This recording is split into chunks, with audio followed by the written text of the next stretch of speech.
The San Francisco 49ers have a big change incoming, and it comes on the heels of some bad news, but it's going to be interesting, and I think that you're going to like what we have going for you. Plus, later in the video, Kyle Shanahan coming to the rescue of one of his rookie guys. Plus, in addition to that, we're going to be talking about something that Brock Purdy said that I think is really critical as we look into the last few games of the season. If you're new here, I'm Nate. I make daily 49ers content. Please consider subscribing if that's what you're looking for. But my goodness, big change could be coming at the running back position because Isaac Guerendo did it again. And what I mean again, I mean that Isaac Guerendo has found himself injured in the hamstring again. This has been a lingering issue that he's been dealing with for a really long time. Sterling Bennett on the issue said the 49ers knew when they drafted Isaac Guerendo how prevalent his hamstring injuries were.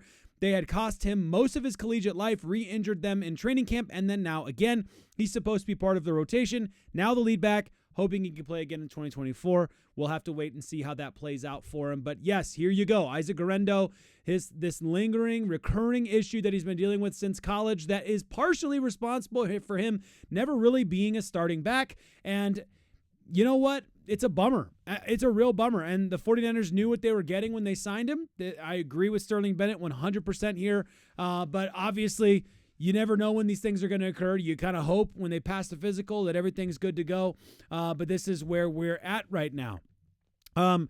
So that leads me to say, please start Izzy Abanikanda. That's what I think. I'm interested what you think, so let me know in the comments. But as far as I'm concerned, let's get a look at this kid, because when we're really far down in the depth charts, right, you've got your RB 1, 2, 3, 4, and now 5 all injured, and we're looking at Patrick Taylor Jr., Izzy Abanikanda, Keyshawn Vaughn. Like, as far as I'm concerned, of all those guys, the guy I want to see the most is Izzy, because I want to know this guy had a lot of potential coming out of college. I'd like to see what he can do in this system with these guys, in a very similar system what he played with in college. So we'll have to wait and see how it all plays out, that zone running system, zone running scheme, if he's going to be up to snuff and ready to go. But I think it would be really, really good for us to see what he could do, because it could be a key moving forward. I'll hold on to that, though, and say I'm not the only one. I'm clicking the wrong buttons over here.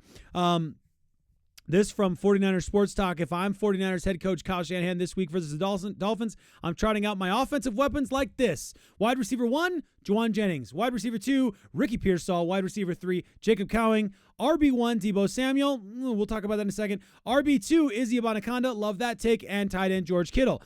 Here's what I want to say, okay? Obviously, this is a 3 wide receiver set. I want to throw out there, well, okay, never mind. Forget what I just said, because I realize there's two backs there as well. Oh, anyway, the point that I'm getting at, okay, let's get to the main point. Jacob Cowing and Ricky Pearsall, we need to see more from these guys. I really want to know. Like, I was listening yesterday.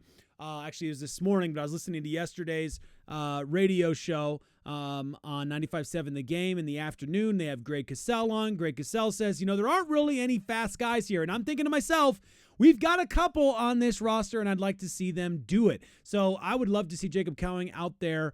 I'd love to see an opportunity for him to get some more targets. I think you've got nothing to lose at this point in the season. It's about playing good football, and it's about figuring out who you have on this roster, and I would love to see Jacob Cowing out there. That's a big one. The other one I'd love to see, in addition to Abanikanda, as I already said earlier, would be Ricky Pearsall, who I feel like was there and then kind of just dropped off a cliff after having a really good game, and it just felt really weird. Well, we got some clarity on that, and all of the hate that's been thrown Ricky Pearsall's way as well, we got some clarity on that as well, as Kyle Shanahan came to the rescue. This is what he said on Ricky Pearsall. I think Ricky's doing a heck of a job. I know everyone talks about the gunshot wound, but what people don't realize is, I think I said a couple weeks ago, but he only had 3 practices before the gunshot wound. He missed all OTAs and all of training camp, and then that gunshot basically went from Florida to us halfway through the season. So I thought he did a heck of a job coming from that, trying to learn and practice as he goes. He's been banged up a little bit, started in Green Bay.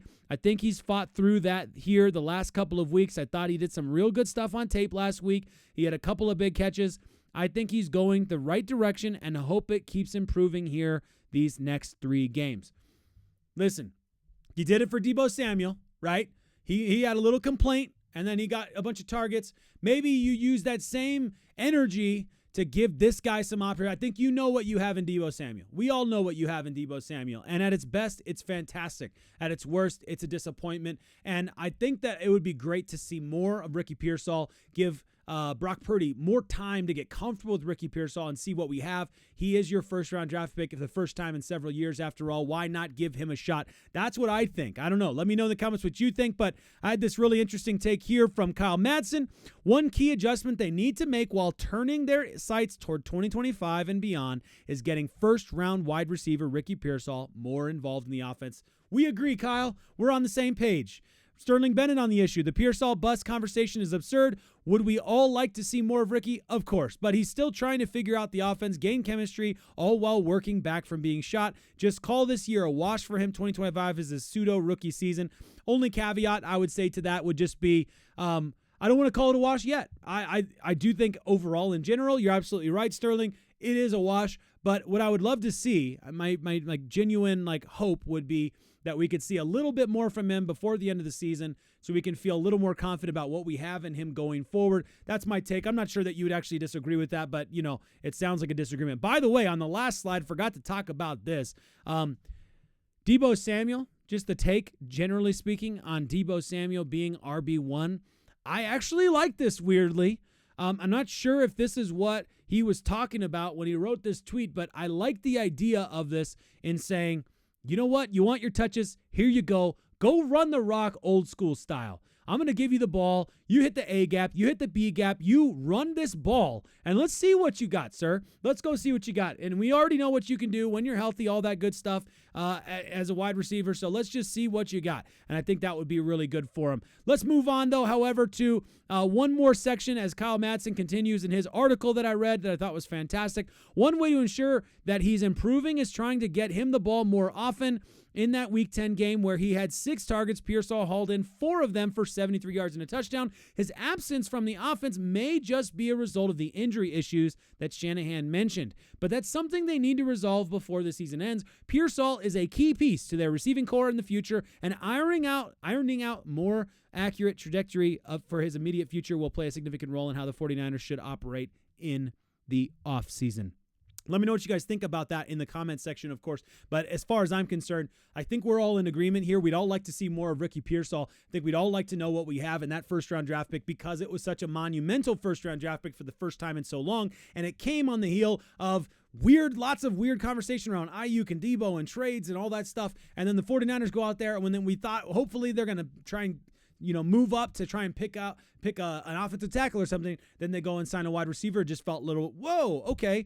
And you look at the guys he's surrounded by, the Lad McConkeys of the world, and there are a lot of guys who are producing in that same little stretch of the draft. So I think that it would be good for us to see more Ricky Pearsall. On Brock Purdy, I thought this was really interesting. Brock Purdy on what he's trying to accomplish the next 3 weeks, because there's been a lot of conversation around Brock, a lot of conversation about him, what he's trying to prove, what he's going to accomplish.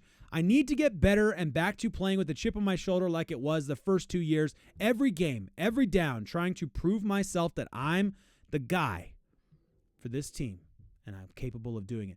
If that's what Brock Purdy was doing the last 2 years, which of course that's what he was doing, then that's what I want to see too. Brock, well, I'm with you. Go out there and prove that you earn it. Go out there and play against Tua and go show everybody that you're better than that guy. You really want the big paycheck? Go prove it in Miami this weekend. That would be a good move as far as I'm concerned. And I think Brock Purdy with something to prove is a good sign. I look forward to seeing what you have to say in the comments. As always, we have just a few days now until the Miami Dolphins. Going to be wild. I'm sure you've got family in town like I do. So we're going to be, it's going to be a wild, little holiday season here. But I'm excited to see what's going to happen against this Miami Dolphins defense, what the 49ers can do and produce on this offense. I think it should be pretty interesting. And what our defense can do with Dre Greenlaw and Hufanga healthy, what they can do against this struggling offense this season, but previously incredible offense against guys like Tyreek Hill. So it's going to be interesting to see how this goes. Let me know what you think in the comments. Thank you so much for joining, and have a fantastic Thursday.